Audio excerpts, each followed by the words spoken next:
So welcome again to Civic Tech Hacknight 509. Today, we are so excited to have Francesca here talking about community benefits and a map. So Francesca is an upper year undergraduate student in the University of Toronto, pursuing a double major in human geography planning and urban studies with a minor in geographic information systems.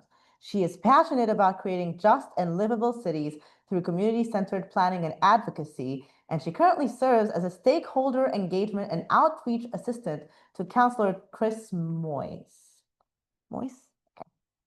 Her work focuses on leveraging data and direct action to drive positive urban change. And tonight, she's going to talk about some of the awesome ways in which she's done so.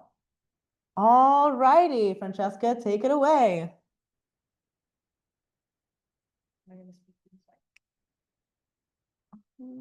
I think so, yeah. Is it? Or do you need the? Yeah. This one too. Just clip it on.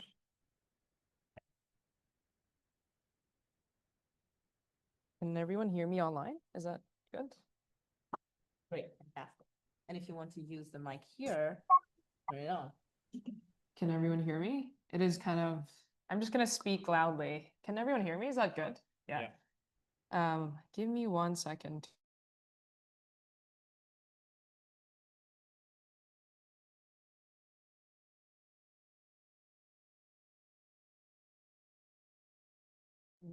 Yeah. Awesome. All right, let's begin. Thank you for the kind introduction, Erin, and thank you for having me, Civic Tech Toronto. So let's talk about community benefits. Does anyone know what community benefits are? Is it familiar? Sort of? Not really? Someone has their hand up? Do you know what it is? Sort of, yeah. Yeah. So basically, community benefits are money. They're money that comes from a development project. And in Toronto Centre in Ward 13 in the downtown core, we see a lot of development and redevelopment projects, right? We step out of the door and we see tons of buildings, tons of construction everywhere, right? So community benefits, basically, it's essentially a tool for the City of Toronto to leverage and gain opportunity from those development projects. So what happens is if there's a development project, the community gains money from that, and it can be allocated towards different kinds of things like public realm improvements, affordable housing, heritage, childcare, and other things. So the website that I created here for the Office of Councillor Moise basically just tackles everything about community benefits. As you can see here, as I scroll down, there's a brief introduction to what community benefits are. It's sort of what I had explained. It comes from the Provincial Planning Act. There is quite of a difference between, I'm going to get into quite technical terms here, but there is quite of a difference between Section 37 funds, is what they had called it before, and what we call now as community benefits charges. The only difference is that when the provincial government amended the Planning Act, they changed the term to community benefits charges. And currently, right now, as you can see here, under the current regime, when a developer draws a building permit, they're required to pay 4% of the land value. So previously, it was deliberated between the local councillor and the developer, and it was around 10 to 15%. But now it's consistently 4%. So if anyone hears the term 4%, especially coming from a development project, it usually pertains to what is now community benefits charges. So in addition, community benefits can't be used just randomly. There is very specific criteria as to how it can be spent. First is that it has to be spent on capital expenses. So for example, a community says, oh, okay, we want to build a library. Community benefits can be used to build that library, right? But you can't pay for the maintenance costs of the library, nor can you pay for the labor costs. If pay for workers of the library, you can't do that. So it's mostly basically just for capital costs of projects. Also, it has to have a geographic relationship to where it's being spent. So for instance, in Toronto Centre, I will explain later how it's complicated because the boundaries of wards today have changed, right? So before Doug Ford, the provincial government cut the city council to what is now 25 wards, it was different. So the borders today are different. Although the data that we have on the map that I will show you later actually contains 20 years of information. So it's mostly from 2003-ish, so from even previous councillors to currently now with Councillor Chris Moise. So let's get to the exciting part, which is the maps. I will show you two maps today. This one you can explore by category. As I've mentioned a while ago, with community benefits, it can be distributed or allocated towards different categories. So here we provided these categories. You can interact with it. So for instance, you want to look into streetscapes and public realm. You're going to see on the map that this is what it looks like, how it's distributed across the ward. You can click on streetscape and public realm, and it's going to show you all the projects that were approved by City Council and are either finished, ongoing, or finished or ongoing. So for example, for streetscape and public realm, there's quite a ton. And again, this information spans across almost 20 years, or maybe more than 20 years actually, because it's 2025 now. With these projects, I also want to show you how interactive it can be for just a random resident, right? So someone who's interested in looking into where money is spent, they can click on, let's say, this project right here, and there's a specific, number here that says allocation, right? It means this was the money that was approved by City Council that is going towards a specific project. And as you can see here, there's a button, right, that says learn more. And this is going to redirect you into another website called Toronto Centre Projects. It's a civic engagement platform that the Office of Councillor Moise created for the residents of Ward 13 to be engaged with anything any projects that gets built in Toronto Centre. So if you are interested, I know it's not exactly part of the website, but if you want to look into how this civic engagement platform works, you can visit Toronto Centre Projects .ca. And so for instance, with Glen Road Bridge reconstruction, if I'm not mistaken, this project has been completed and is actually opening this weekend. And the money that was used to pay for that project came from community benefits. And people would see that using this website over here. So this is the explore by category. And you can also, if you're looking at the map and maybe you live in Ward 13 and you're interested in looking at a specific area over here, let's say if you live somewhere over here, you can just hover over these things and it's going to show you. Some of them don't have that learn more button, only because as I've said, the information in here, it spans across almost 2 decades. So the buttons that do have that learn more button, sorry, the projects that do have that learn more button just means that it was approved or finished during the term of Councillor Moise. So we do have it on Toronto Centre projects. And it's the same case for the others. Some have, you know, streetscape and public realm certainly has more than the others, as you can see, but you can definitely interact with it in both ways, whether you want to look at this part of the map or also this part. I do want to mention as well that the deliberation process of the allocation of community benefits works through a process that we call participatory budgeting. We're currently working on it. So in short, I'm going to call it PB. So PB is an initiative that was started by, I believe, Councillor Shelley Carroll. So what happens with that is it's basically a process of direct democracy. So the councillor hosts sort of like a town hall meeting, right? And residents get to vote specifically on the projects that were prepared by city staff in terms of, like, you know, the feasibility studies and all that. They have to make sure that it works. They have to make sure that they have an estimated cost for each project. But as soon as that's done, they present that to residents, and residents can directly vote on the project that they want.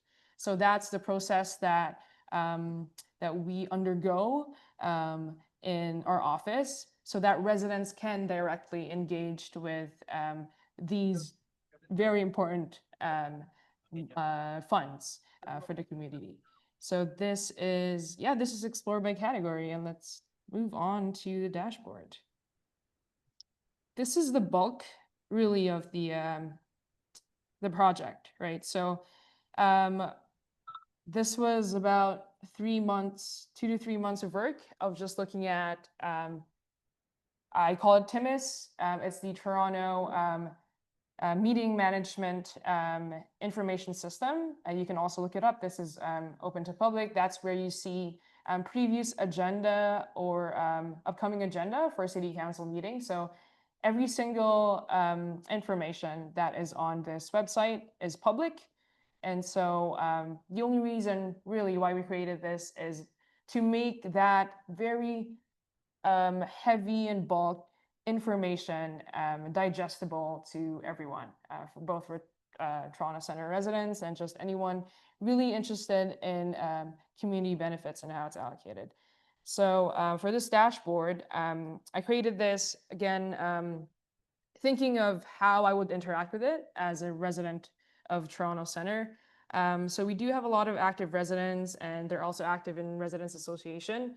So most of the time, based on feedback from residents, they're interested in what's happening in the vicinity of, you know, their homes or their work.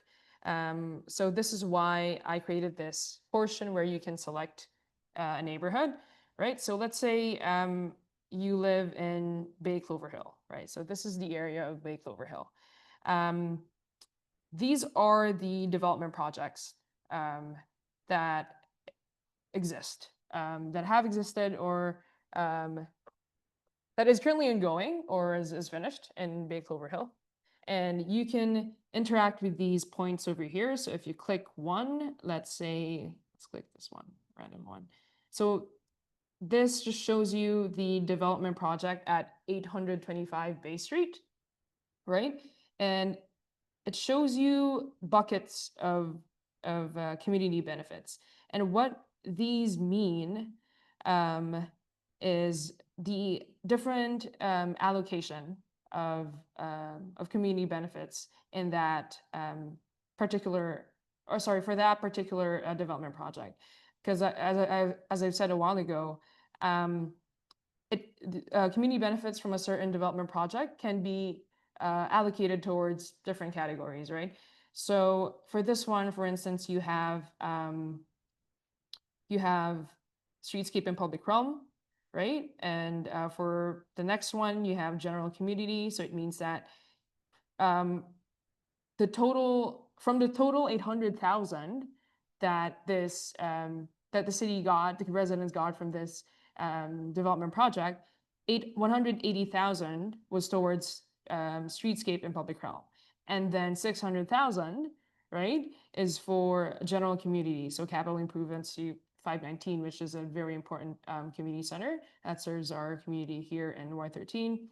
And then you also have 20,000 secured for, again, general community. So in total, right, that's estimatedly like 800,000, approximately 800,000, and that's what you would see here.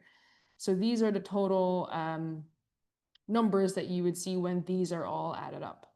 So we can try it for another one. Maybe let's try this one.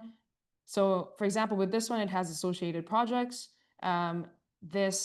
These projects are basically what's shown up here, right? So you would know that, you know, these development projects are allocated towards those very specific projects. So, and then it's the same thing with community benefits.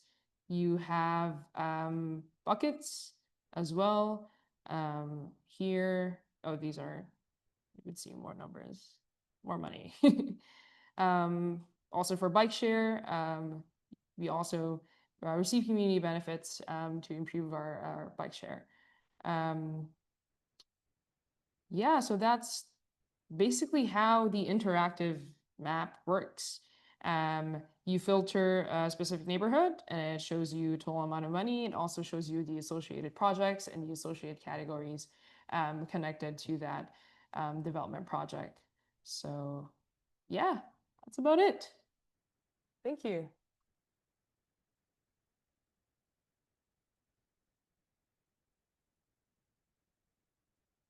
All right. Okay. All right. Thank you so much, Francesca. This was like such a good presentation. I had no idea what community benefits were, and now I can like see not just what they are, but what they go to. And the website's really pretty. Like it's very well done. Thank you so much. And let me just like last quick comment. Although Toronto Centre has a lot of projects, just because it's at the downtown core, you see a lot of new things happening here. Community benefits exist across the city. So if you don't live in Toronto Centre and you do want to see what's happening in your area, you can check Timis, but also you can just send an email to your city councillor. So it's very possible. It should be transparent. It should be open to the public. And the point, again, of this website is to make everything more accessible to everyone. Yeah. All right, fantastic. Go on the slides again. Just give me a minute.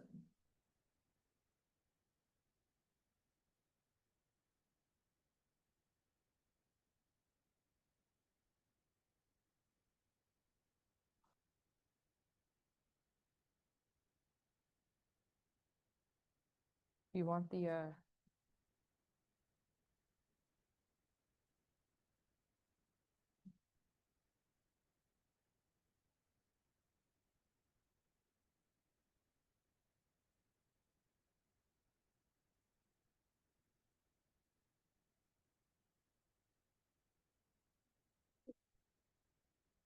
Right, so now we're going to move on to questions. If you have any questions for Francesca, please raise your hand. But we've got, yeah, looks like Sebastian over here has a question. Alrighty.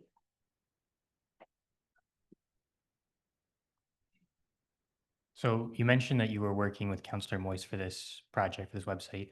I'm wondering, were there specific requirements on like accessibility or privacy concerns when it came to building the website, or anything that you had to like worry about in regards to extra things that you wouldn't necessarily have to worry about in a regular website because it's related to the city?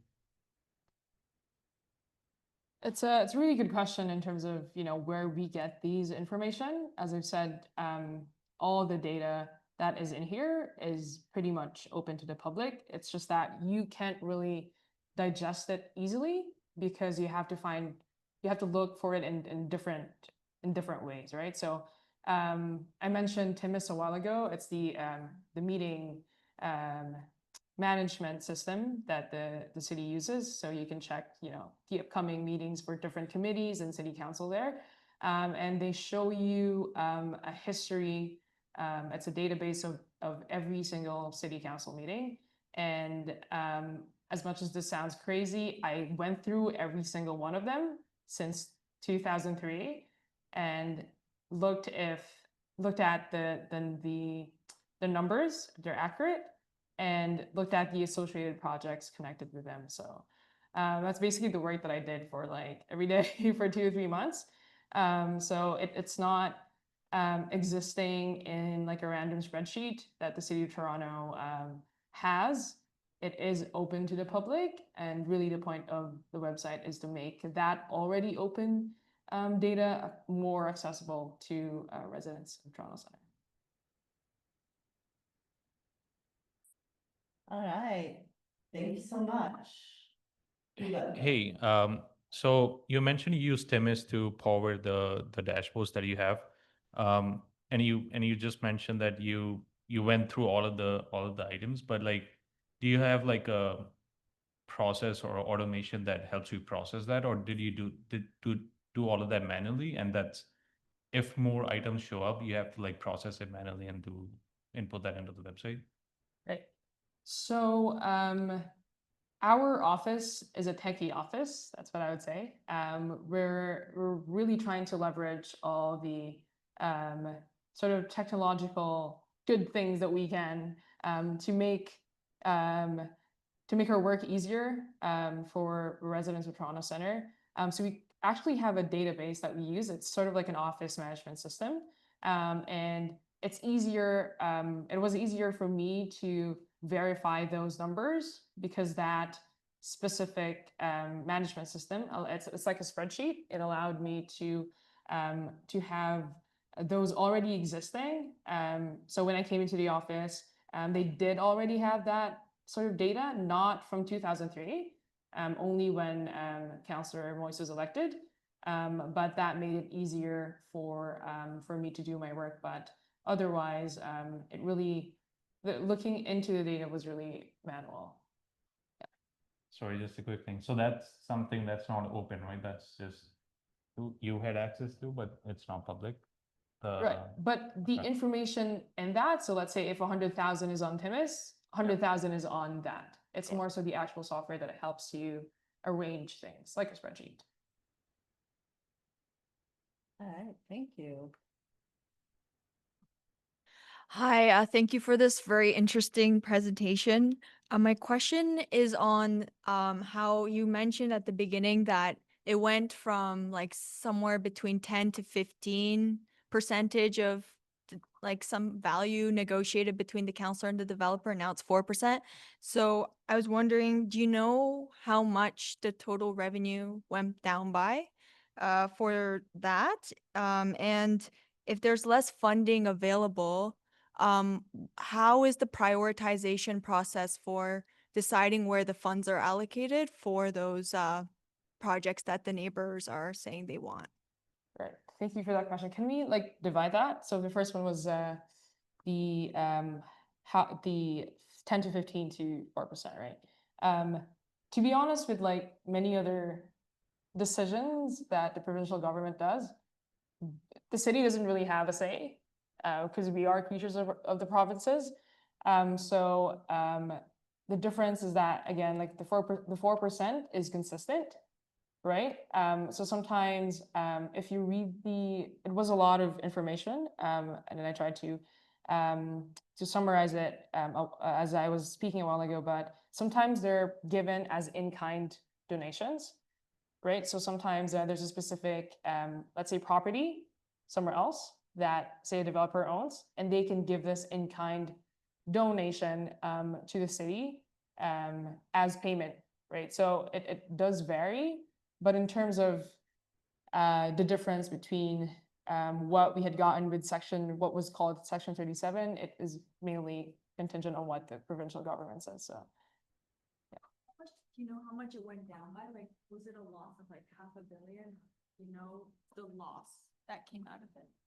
I'm not sure of the exact number, just because it's dependent on the development project, right? So if one development project provides 5 million, then we should, I guess, calculate the difference between the 10% to 4%. All right, thank you guys so much. I'm just going to ask if there are any questions online. Hello. We don't yet from our participants. I do have a question though, if that's all right. I'd like to hear, if you can, by the way, great presentation and really awesome to have this stuff more transparent. It's really great. Be interested to know about the technical side of it and how you put the map together and how that worked. I mean, not just from the data point of view, but from the kind of interaction point of view. Yeah, thank you. So this was made using ArcGIS story map. So I didn't have to code anything, right? So it's very easy. I don't know if any one of you has experience with ArcGIS, but it does have an app called Story Map that allows you to sort of just type information on a page like this, and you can also edit how it looks like, the colors, the graphic, and things like that. You can input slideshows and videos and pictures, and it just does it for you, right? So from a perspective of someone who does it, it was really easy in terms of creating this, information page with the buttons and everything. The harder part was, of course, the map. The first map that I showed you, the Explore by Category, it was actually made using a built-in function already in ArcGIS story map. So all I needed to do was fix my spreadsheet, fix my data in a way that when I do upload it into ArcGIS story map, it calls into the right rows, right? So for example, allocation, it's not like going to call in a text, it's going to call it a specific number. So that's sort of the work that I did for that. And then as I've said, the bulk of the work really is the dashboard, right? It has everything from Timis. I also made that using ArcGIS Online, which is a lot less complicated than ArcGIS Pro, which is what people who map things use. So it was generally easier than what people would think. Yeah. Great, thank you. All right, are there any other questions online so far? Not at the moment, thank you. All right, great. Any questions in the room? Yes, Jim?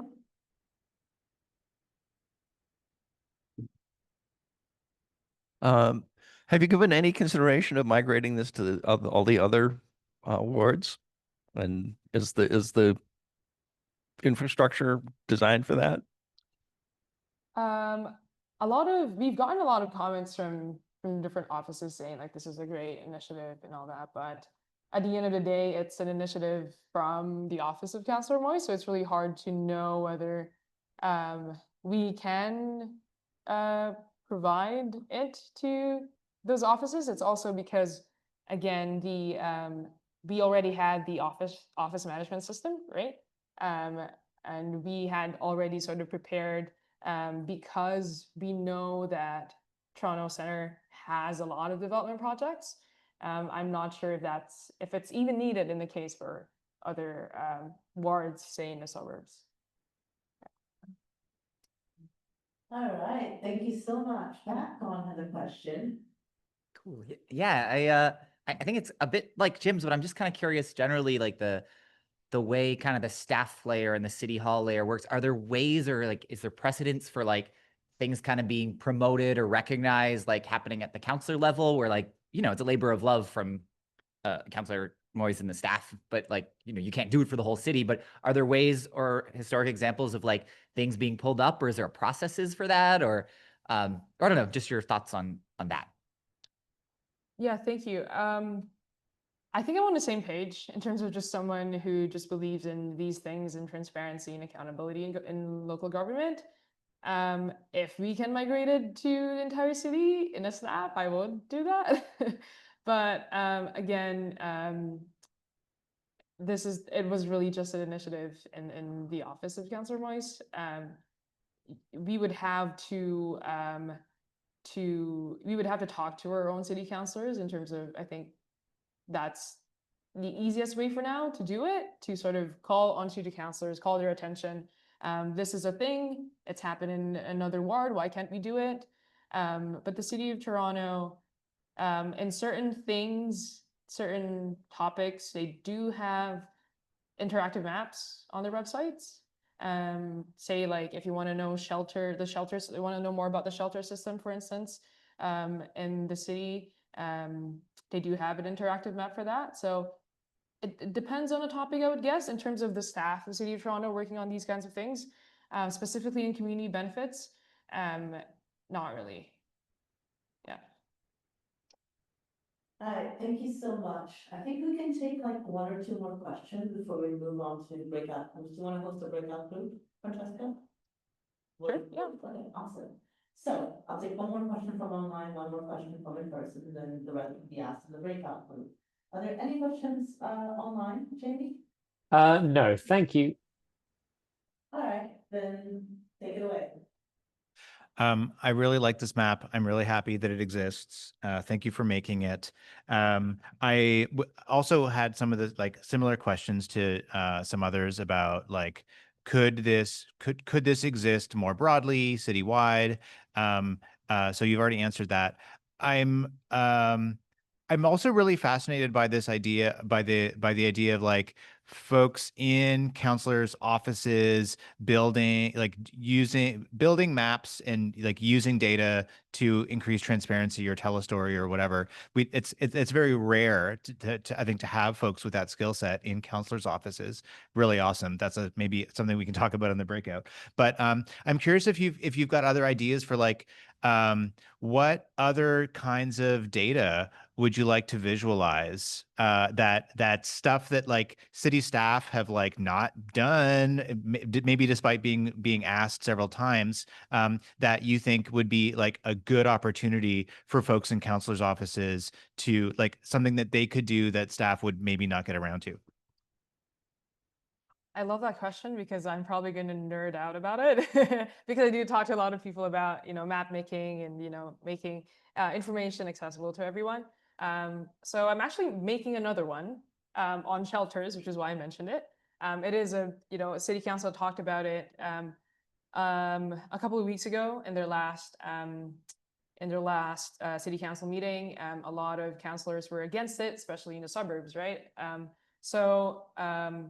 Just making sort of like a story map that allows people to look into what the shelter system is, why is it important in Toronto, and all those kinds of information, digestible on a map is really good. So that's one thing I'm currently working on that. But also I'm very enthusiastic about other things, especially if they're very relevant to what's happening today, right? Like for example, with the provincial government saying they're going to rip out the bike lanes, seeing a map that shows how it has benefited, say the downtown core, which has a more connected bike network, right? And although other organizations do have it, like the U of T School of Cities, they do have some sort of like a transportation map, not just with cycling, but also with drivers and pedestrians and all that. It's different when it's very specific to a topic like this, right? It's community benefits. So it's definitely possible. And there are a ton of people like me who are very interested in cities, just city nerds, but also have the skill set to make maps. So maybe watch out, maybe something will come up. Yeah.